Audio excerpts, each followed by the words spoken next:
新闻台先来看，今仔早起7点外，国道3号上北139公里苗栗通霄路段，一台货车启动着上来线的车道，当个捡物件的工程车哦。48岁姓张的驾驶，亲像是无看到这台工程车个启动着，造成一个人死亡，一个人受伤，上北车嘛踢甲落长。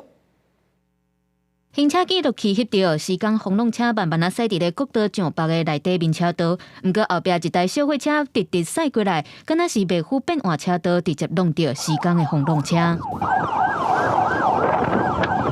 这车祸弄甲遮尔大力，互小货车的车头甲时间风浪车的后壁面嘛拢总弄甲变形。 16早起7点外，伫咧国道3号上北139公里，伫咧苗栗通霄的路段，有工作人员当咧捡落伫咧内底面车道的物件。后尾时间风浪车煞互小货车弄到，互驾驶真着惊。我们都警示灯嘛，对他直接撞过来。第二次了，第二次了。对对对。你开这台被第二次被撞了。对对对。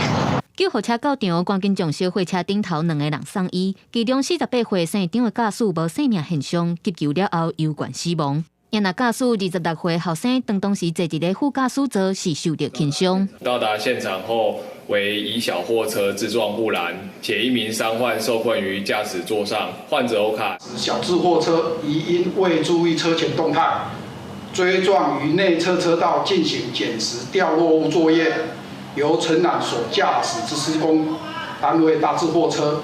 根据警方初步了解，小货车顶头这对爸仔囝对南投出发要去做工课，想袂到过年打开工就出意外。